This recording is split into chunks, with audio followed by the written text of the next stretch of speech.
Olá, tudo bem? Hoje eu quero falar com vocês como lidar com um traidor. Essa pergunta, ela ecoou durante um tempinho dentro do meu coração, dentro da minha mente, porque a tarefa mais difícil da nossa vida quando a gente interrompe um relacionamento, né? Quando interrompe um casamento com a gente, né? Quando a gente é abandonada, rejeitada, a pergunta que não quer calar: como lidar com a traição e como lidar com o traidor? Meu nome é Roberta Nasa, eu faço vídeos sobre restauração pessoal. Há pouco mais de 3 anos o meu marido saiu de casa e eu senti aquela dor que você que está aí me assistindo sabe, que é uma dor insuportável, que não existe nenhum remédio de farmácia que possa curar. E nesse vídeo eu quero falar com você sobre a dor da restauração e como lidar com a pessoa que nos trai, né?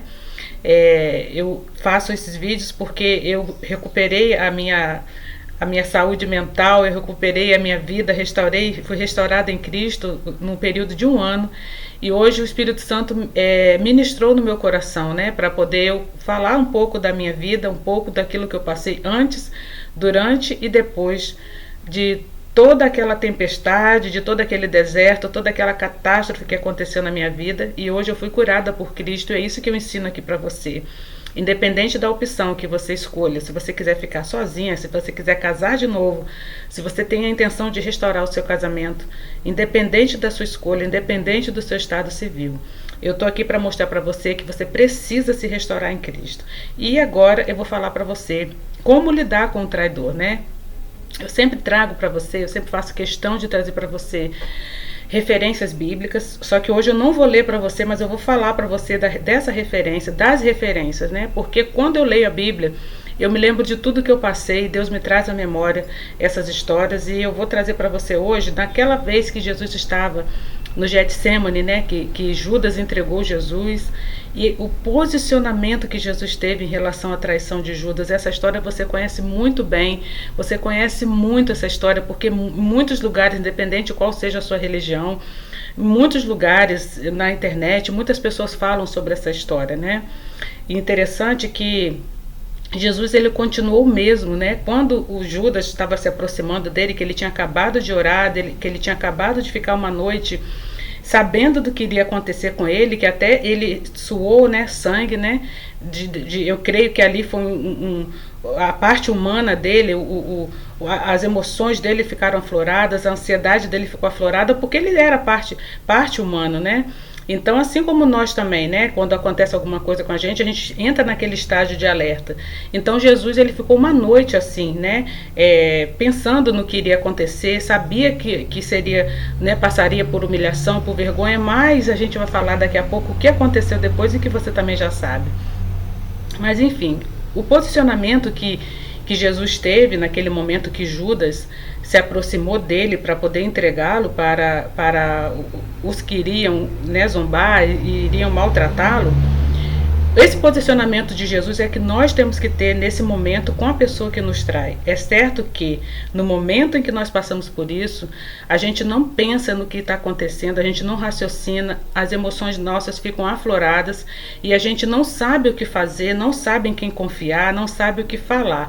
Mas o exemplo de Jesus ali naquele momento no Getsemane nos traz à memória o nosso comportamento, aquilo que nós temos que fazer. Você se lembra que Pedro, né, muito eufórico, muito corajoso, muito colérico, né? Ele já pegou uma espada, já cortou ali a orelha do soldado. E Jesus, com muita serenidade, Jesus com muita certeza de que ele teria que passar por aquilo ali, ele foi lá e falou com Pedro, acalmou Pedro e falou para Pedro não fazer aquilo ali, e restituiu ali a orelha do rapaz, né? Engraçado que se nós estivéssemos no lugar de Jesus, a gente falaria: não, Pedro, vai lá e corta não só a outra orelha do soldado, mas mata o Judas, né? Estraçalha ele, corta em pedacinhos, porque a nossa dor e a nossa revolta, o nosso desejo de vingança, ele aflora em nós. Então, ali naquele momento, Jesus, ele nos mostra, né, nos mostra ainda, né, aconteceu há muitos e muitos anos, mas isso ainda reflete ainda, isso ainda nos serve de exemplo, que o posicionamento que nós temos que ter. Porque quando nós somos traídos ou traídas, que foi o meu caso, o que manda em nós, o nosso sentimento, é de vingança. O sentimento que emana em nós é o sentimento de raiva e de ódio, e nós queremos nos vingar de qualquer maneira. Então, como eu sempre falo, que Satanás, ele é um oportunista e ele se aproveita de todas as situações. Quando as nossas emoções, a nossa energia, seja lá como você quer tratar isso, quando nossas emoções, a nossa energia, ela está muito baixa, ele, infelizmente, ele se aproveita da situação, e é aí que ele entra e faz morada em nós, e a gente começa a fazer uma loucura atrás da outra. Tá passando um avião bem aqui em cima agora. Toda vez que eu gravo tem uma coisinha, um cachorrinho latindo da vizinha, uma moto que passa lá fora, mas vamos concentrar aqui. Então, esse posicionamento que nós temos que ter, porque a pessoa, ela quer nos afrontar, é engraçado, né, que a pessoa sai de casa, né, aconteceu comigo, eu tenho certeza que aconteceu, vai acontecer, ou já aconteceu com você também. A pessoa sai de casa, mas ela não se contenta em sair de casa e viver o mundinho dela lá. Ela quer, de alguma forma, incomodar a gente, ela quer de alguma forma provocar a gente, mesmo que seja sutilmente, mesmo que seja por telefone, mesmo que seja por rede social. Por isso que eu falei no vídeo anterior, para você não olhar, porque aquilo ali é aparência pura, aquilo ali é a pessoa que quer mostrar pra gente que ela está bem, que ela fez uma boa escolha e que ela trocou a gente pela outra, porque a gente realmente, né, na cabeça deles, né, ou delas, né, porque eu também falo para homens aqui, a gente não valia nada e ele fez a escolha do ano, o prêmio Nobel da conquista, né, e inclusive até os homens e as mulheres, né, eles têm o hábito, né, principalmente homens, né, de escolher a pessoa mais nova do que a gente, né, mas enfim, não estou fugindo do assunto.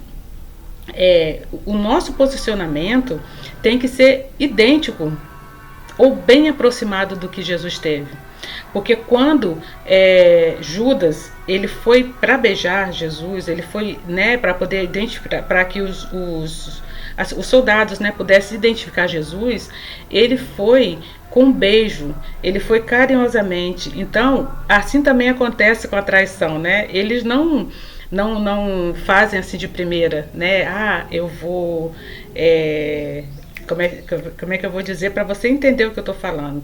Eu não vou ficar. Tem homens que fazem isso, tá, gente? Eu conheço uma pessoa assim que escrachadamente como é que eu vou te dizer, irresponsável, de fazer, de deixar a pessoa ver, né?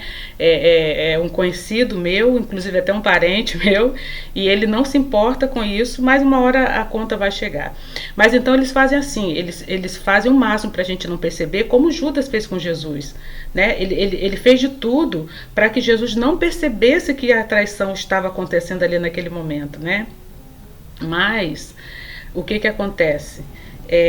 Deus, ele não deixa nada ficar oculto, né? Jesus estava percebendo que aquilo ali iria acontecer e automaticamente Jesus, ele percebeu o enredo daquilo ali, tanto que ele orou antes, ele estava orando, ele sabia o que iria acontecer. E a gente também, de certa forma, a gente sabe que tem alguma coisa que está acontecendo por trás dos bastidores, né? Deixa eu só dar uma pausa aqui rapidinho, já volto com vocês. Voltei, tava um barulhinho aqui meio esquisito aqui fora na rua, eu tive que dar uma pausa para não ficar muito barulhento o vídeo.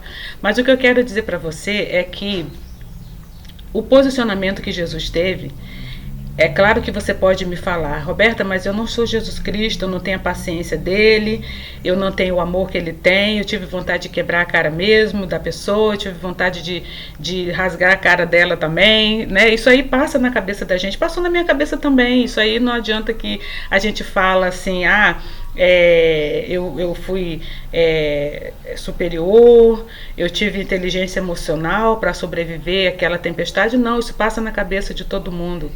Mas para isso que eu tô aqui, para falar para você que está passando por isso agora, talvez você ainda passou, mas ainda tem algum resquício da pessoa estar te incomodando, da pessoa estar ligando para você para querer, tipo assim, eu tô lá, eu te deixei, mas eu tô de olho em você também. Qualquer coisa que a gente faça, a pessoa fica lá em sobressalto e ela quer tomar conta da nossa vida também, né? Aconteceu comigo também. Isso tudo que eu falo para vocês aconteceu comigo também. E a exemplo de Jesus, eu creio assim que a melhor forma da gente lidar com um traidor é quando a gente entende que não é o que ele faz com a gente o tempo todo, é o que a gente vai fazer com aquilo ali. Porque se Jesus ele fosse olhar para o que Judas fez com ele, né? Porque Judas andava com ele ali, ó, juntinho. Judas estava ali com ele o tempo todo, 24 horas. É certo que Jesus sempre tinha aqueles que eram mais chegados, Pedro, Tiago e João, que eram os mais chegados, estavam com ele. Mas Jesus fazia parte, Judas fazia parte da mesa, convivia com Jesus diariamente. E é o que acontece com a gente também. Essa dor da traição, ela parece que vai rasgar a nossa alma, parece que ela vai arrancar todo o nosso órgão de dentro da gente, a sangue frio, principalmente o coração, porque são pessoas próximas que fazem isso com a gente, né? Que no caso eu estou falando sobre o marido, né? Que faz isso com a gente, né? Talvez você que esteja me ouvindo seja um homem, então talvez você tenha passado por essa dor também. Então isso aí se torna pior. Até no Salmo 55, se eu não me engano, fala sobre isso, né? Fala que ele, o salmista fala que ele foi ferido por alguém que estava junto com ele, era um amigo conhecido dele, né? O Salmo 55 fala sobre isso, depois você dá uma olhadinha lá. Mas enfim, o fato não é aquilo que a pessoa fez com você, é o que você vai fazer com isso. Isso aí é uma frase que todo mundo fala, mas essa frase é real. Eu tive que viver essa frase na minha vida, eu tive que colocar isso em prática, porque enquanto eu estava preocupada com o que ele tinha feito, me vitimizando, não acreditando, meu Deus, como que um homem, né, que viveu comigo 28 anos, agora está lá nos braços de outra mulher, fazendo festas, curtindo, namorando, chamando de meu amor, fez isso comigo, como é que ele não teve nenhuma consideração? Então eu tive que tratar muito bem isso dentro de mim para eu não enlouquecer. Primeiro passo, para eu não enlouquecer, e segundo, para eu não viver a minha vida em função daquilo ali, e terceiro, que eu tinha que viver porque tinham pessoas que dependiam de mim naquele momento, e eu não estava conseguindo nem cuidar de mim, quanto mais cuidar das outras pessoas. Então eu tive que me posicionar verdadeiramente em Deus, eu tive que me posicionar nele, porque vontade de me vingar eu tive, vontade de fazer uma besteira eu tive, vontade de fazer N coisas. Até eu vou abrir um espaço aqui para vocês, eu vou falar de um caso que aconteceu aqui na minha cidade, que não é novidade para ninguém, que se você der um Google aí você vai ver. Tem uma mulher aqui na nossa cidade que infelizmente ela está presa, ela passou por esse problema da traição e ela dopou o marido dela e ela arrancou, né, o órgão genital dele, né? Isso aqui ficou muito conhecido na nossa cidade. Depois, se você quiser dar um Google aí para você ver, aqui na cidade de Saquarema, que eu estou falando aqui do Rio de Janeiro, de Saquarema, para você ver o nível que é quando você não tem o autocontrole, quando você não entrega a sua vida para Jesus. Porque a gente pensa nessas coisas todas. Isso aí ela fez, infelizmente, coitada. Agora ela está presa, uma moça nova, ela tem acho que um filhinho, se eu não me engano. E olha só que tragédia, porque infelizmente, né, ela chegou ao extremo da situação, da traição. Ela não teve de repente quem a orientasse, ela agiu pela emoção, né? Então olha só o nível de seriedade disso que eu estou falando com você, de você que acabou de saber agora que seu marido está te traindo, de você que acabou agora de saber que a sua esposa está te traindo, porque se você não se voltar para Deus urgentemente, se você não se voltar para Deus com assim, a máxima urgência da sua vida, e olhar para você, infelizmente, Satanás, ele é um oportunista e ele vai querer usar essa situação para poder colocar você em mais situações piores ainda, porque a palavra de Deus fala que um abismo chama outro abismo. Então nós temos que nos centralizarmos naquilo que Deus quer fazer com a gente, porque depois disso vem algo bom. O algo bom que eu passei, que estou passando agora, foi a minha restauração, né? Eu sempre falo para vocês aqui que o meu casamento não foi restaurado. E Deus é que sabe se ele vai ser ou não. Hoje eu não vivo mais em função disso, eu vivo em função da minha restauração, da minha vida com o Senhor. Porque como eu falei para vocês aqui nesse vídeo mesmo, Já pensou se Jesus ele quisesse se vingar daquela situação ali de Pedro, de Judas, e pegasse, não, me dá aqui a espada que eu mesmo vou matar ele. Acabou. Aí olha só a confusão que iria acontecer. Né? Ele iria dar um mau testemunho daquilo que ele tinha falado. Ele não ia viver depois da cruz aquela magnífica história que nós temos dele ter ficado mais 40 dias ali depois da ressurreição dele. Muitas pessoas não teriam sido curadas, muitas pessoas não teriam visto a glória de Deus através daquilo que tinha acontecido, né? E para a gente finalizar, para o vídeo não ficar muito longo, eu quero falar para vocês, quando acontece isso na nossa vida, quando você aprende a lidar com a traição, aprende a lidar com o traidor, Deus ele quer, através disso, fazer algo novo na sua vida. Ele quer te transformar verdadeiramente. Infelizmente, às vezes ele age de formas que a gente não entende, né? E às vezes a gente acha que Deus está penalizando. Não é uma penalização, não é um castigo. Deus está querendo te moldar. Deus quer fazer um molde em você. Deus quer restaurar a sua vida. Às vezes, como eu sempre falo para vocês aqui também, que eu estou lendo agora o livro de Jeremias, né? Em algum momento ali do livro de Jeremias, depois você lê, Deus pede para ele ir na casa do oleiro para poder ver como é que faz ali, e quando o barro, né? Como é que faz o pote. E quando o barro não fica bom, ele pede para o oleiro desfazer e fazer de novo. Mas tem outro momento que ele pede para quebrar. Literalmente, um pouco mais para frente, você continua a leitura, um pouco mais para frente, ele pede para poder quebrar de fato o vaso que já está feito. Ou seja, às vezes Deus vai precisar te quebrar de uma forma que você não vai querer, você não vai gostar, mas é necessário que aconteça isso, porque depois que Deus fizer isso com você, depois que você se permitir passar por essa situação, algo novo vai acontecer na sua vida. Infelizmente, eu só pude entender isso depois que meu esposo saiu de casa, depois que eu sofri a dor de uma separação, porque antes eu brincava de ser crente, eu brincava de orar, eu brincava de clamar, só clamava a Deus e só orava quando o negócio estava feio mesmo. Hoje a minha vida foi totalmente transformada, porque não tem um dia da minha vida que eu não acorde, que eu não entregue a minha vida para o Senhor, que eu não faça a minha devocional. A minha intimidade com Deus, ela ficou totalmente diferente. Hoje eu creio que Deus é um Deus soberano, Ele é um Pai que cuida da minha vida e pode cuidar da sua vida também. Então, voltando ao nosso assunto de como lidar com um traidor, como lidar com a traição, você não tem que fazer aquilo que a pessoa fez com você, porque muitas pessoas querem fazer o mesmo. Eu pensei também em fazer o mesmo, dar o troco para ele, arrumar uma pessoa infinitamente melhor do que ele, uma pessoa que não só na aparência, mas também na condição financeira. Eu pensei em arrumar uma pessoa, mas olha só o que eu iria fazer na minha vida. Um abismo leva a outro abismo. Eu estava curada? Não. Seria um relacionamento que talvez duraria um mês, talvez até tivesse até agora, mas eu não estava curada. Então, quando eu falo para você aqui que eu não quero